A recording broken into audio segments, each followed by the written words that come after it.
नमस्कार दर्शक बंधु वर्तमान आपन जानिथिबे जो प्रधानमंत्री फसल बीमा योजना बहुत प्रॉब्लम होछि जेमते कि 3 दिन हो गला बहुत समस्या होतिला कि आधार वेरिफिकेशन हे पर नथिला किंतु एबे एटा सॉल्व हे जाई छि। जदि आपन चाहउछन्ते अप्लाई करिया पय एबे आपन को हाथ रे सुयोग रहउछि कारण 14 तारिख पूर्व आपन को अप्लाई करिया को हबो किबा जो मान को एरिया रे 31 तारिख रहउछि से माने 31 तारिख पूर्व चाषी को डॉक्यूमेंट सब आनि कि अप्लाई करि परिबे।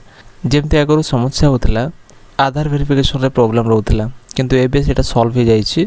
तबे कोन रहउछि आसंतु जानिबा ता पूर्व छोटो रिक्वेस्ट जदि प्रथम करे हम चैनल देखुथंती चैनल को सब्सक्राइब करी पाखर थिबा घंटी आइकन प्रेस करी नोटिफिकेशन ऑल ऊपर क्लिक करंतु।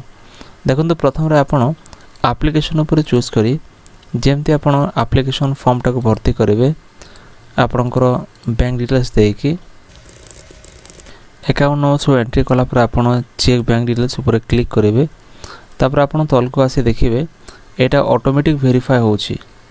एठी आधार नंबरटा वेरीफाई हो नथिला किंतु एबे एटा ऑटो वेरीफाई हे जाउछि।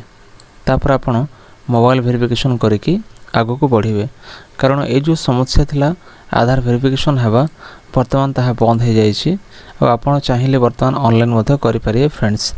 तबे एथिला वर्तमान रो एक बडो अपडेट जहा कि फसल बीमा योजना को नै कि आपण मान को मतामत को निश्चय कमेंट सेक्शन में लिखि जणातु फ्रेंड्स।